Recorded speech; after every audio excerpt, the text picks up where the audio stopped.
அனைவருக்கும் வணக்கம். வருகிற கோடை காலத்தில் ஒரு சம்மர் வெக்கேஷனில் அப்படியே ஹாப்பியாக ஒரு ஹிந்தி மொழி எப்படி இருக்கும், பேசிக்கான மொழிகளை எப்படி படிக்கணும் அப்படிங்கிற பற்றி பார்க்க போகிறோம். இது சந்திரன் சிஏபிஎஃப் அகாடமி. நீங்கள் இந்த சம்மர் வெக்கேஷனில் நம்முடைய கிளாஸ் அட்டன் பண்ணலாம். இங்கே ஒரு வாட்டர் டேங்க் ஆப்போசிட் கலிங்கப்பட்டி விளக்கு. இப்போ நம்ம இந்த ஸ்க்ரீனில் தெரியக்கூடிய நம்பர் பாருங்கள், 421. ஸோ இந்த நம்பரில் நீங்கள் கான்டாக்ட் பண்ணலாம். சம்மர் வெக்கேஷனுக்காக ஒரு ஹிந்தி கிளாஸை நம்ம எப்படி பேசணும் அப்படின்னு சொல்லி இப்போ நாம் எழுதணும். அம்னே லிக்னஹ அப்படின்னு சொல்லணும். பொதுவாக இந்த லாங்குவேஜ் எழுத்துக்களை பற்றி நம்ம பார்க்கும்போது தான் நமக்கு ஒரு சில அமைப்புகள் வந்து தெரியும். இப்போ பேசிக்காக நம்ம தமிழில் பார்க்கக்கூடிய எழுத்துக்கள் ஆ, இ, உ, ஊ, ஏ, ஐ, ஓ, ஔ, அக்குன்னு சொல்லுவோம் இல்லையா? ஸோ இதே மாதிரி ஹிந்தியில் எப்படிலாம் நம்ம பழகும் அப்படிங்கிறத நம்ம பார்க்க போகிறோம் இன்னைக்கு. ஸோ முதல்ல பாருங்கள், நம்முடைய தமிழ் எழுத்தில் நம்ம முதல்ல என்ன சொல்கிறோம் அப்படின்னா, இங்கே என்ன போடுறோம் அப்படின்னா ஆண் போடுறோம்.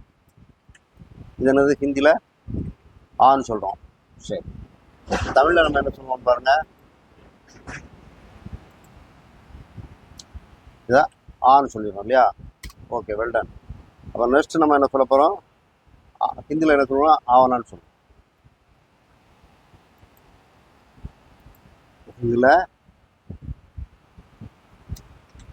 இது ஹிந்தியில் என்ன சொல்கிறோம், ஆவனான்னு சொல்கிறோம். தமிழில் வரும்போது நம்ம என்ன சொல்லுவோம், ஸோ இது நம்ம தமிழில் சொல்லுவோம். ஓகேவா? நெக்ஸ்ட்டு ஈன்னு சொல்லுவோம். ஹிந்தியில் இ அப்படிங்கிற எழுத்து எப்படி இருக்கும்,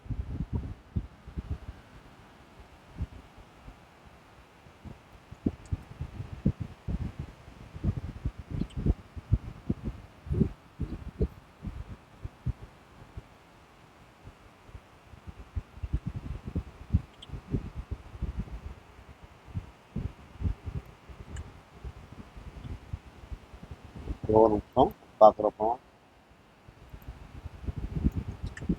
இது ஹிந்தியில் ஈன்னு சொல்கிறோம்.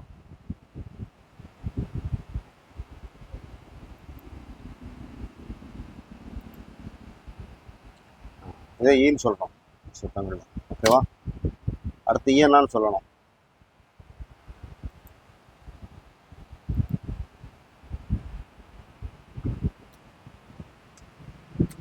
இது ஈயன்னான்னு சொல்கிறோம்.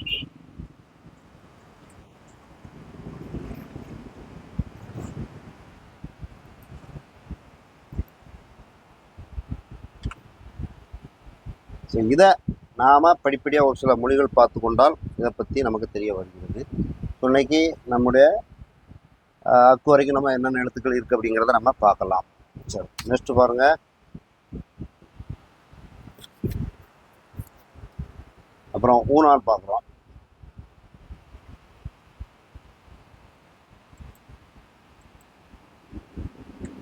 இது ஊன்னு சொல்கிறோம்.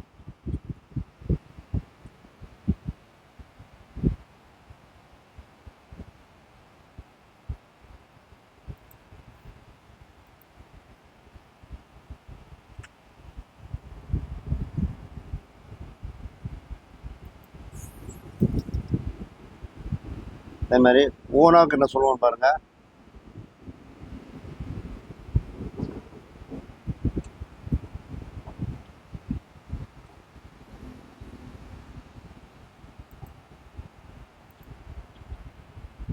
ஓனாடைய எழுத்தமைப்பு எப்படி இருக்கும் அப்படின்னா,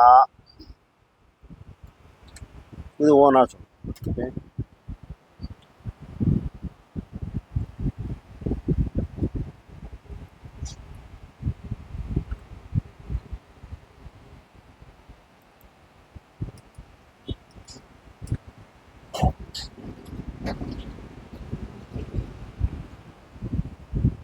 அப்புறம் ஆ, ஆ, இ, உ, ஊ. இப்போ நான் தமிழில் ஏன்னு சொல்லுவோம். ஸோ இங்கே கொஞ்சம் மாறுபடும். அதுக்கு போல் நம்ம என்ன எழுத்து யூஸ் பண்ணுவோம் அப்படின்னா ரூன்னு சொல்லி யூஸ் பண்ணுவோம். அப்போ ரூ அப்படிங்கிறப்ப இங்கே ஹிந்தியில் வரக்கூடியது பார்த்தீங்கன்னா இதை என்ன சொல்லுவோம் அப்படின்னா ரூன்னு சொல்லுவோம். ஏ அப்படிங்கிற ஒரு எழுத்து கிடையாது, உச்சரிப்புக்கு ரேராக தான் இருக்கும். ஸோ இதை நம்ம தமிழில் சொல்லும்போது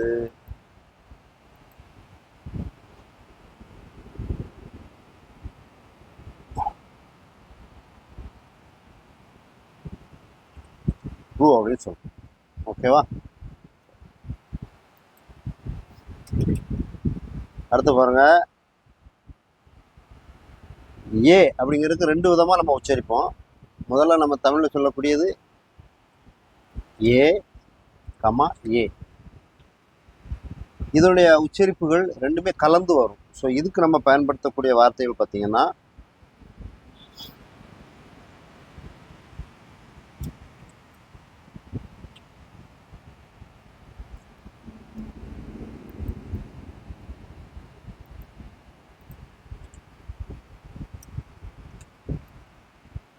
இதை நம்ம என்ன சொல்கிறோம், ஏ அப்படின்னு சொல்லுவோம். இப்போ ஐக்கு நம்ம ஒரு வார்த்தையை யூஸ் பண்ணுவோம். இப்போ ஐக்கு எப்படி யூஸ் பண்ணுவோம் அப்படின்னு பார்த்தீங்கன்னா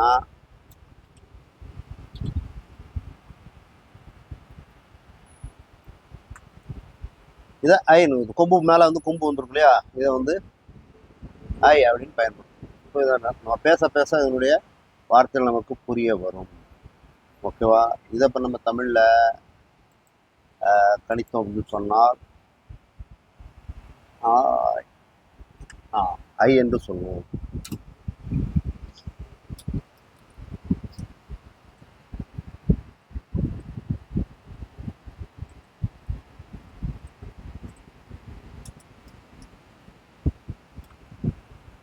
அடுத்து நம்ம பார்க்கக்கூடிய எழுத்து என்னன்னா ஓ அப்படின்னு சொல்லுவோம் இல்லையா. இப்போ இங்கே அதே மாதிரி இரு எழுத்துக்கள் ஓ கமா ஓ அப்படிங்கிற இரு சொல் கலந்த ஒரு வார்த்தையாக ஹிந்தியில் பயன்படுத்தப்படும். அதுக்கு நம்ம பயன்படுத்தக்கூடிய எழுத்து பார்த்தீங்கன்னா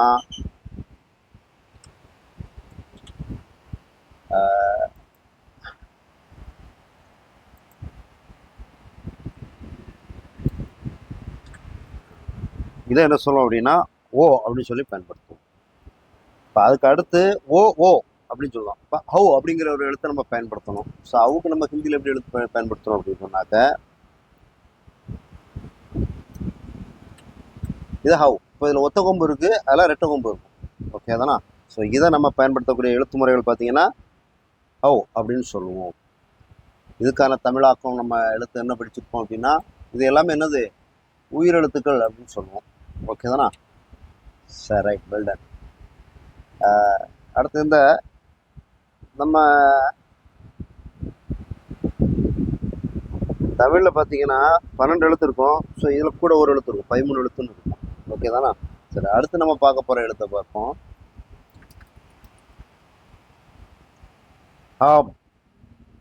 இப்போ அப்படின்னு சொல்லி எழுதுவோம். ஓகே தானா? இப்போ இதை எப்படி உச்சரிப்போம் அப்படிங்கிறதுக்கு ஒரு சின்ன எக்ஸாம்பிள் சொல்ல போகிறோம். இதனுடைய எழுத்தை எப்படி உச்சரிப்போம் அப்படின்னா நாம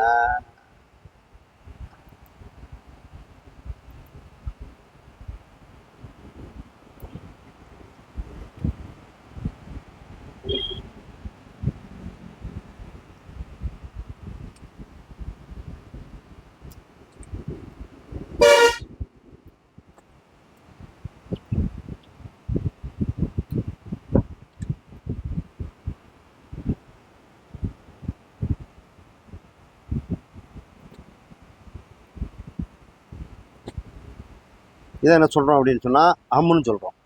ஓகேவா? சரி, இப்போ கடைசியில் நம்ம யூஸ் பண்ணக்கூடிய எழுத்து என்ன அப்படின்னு பார்த்தீங்கன்னா அங்கு அப்படின்னு சொல்லுவோம். இதுதான் என்ன சொல்கிறோம், நம்ம அங்குன்னு சொல்லி சொல்கிறோம். இப்போ தமிழில் நம்ம சொல்லும்போது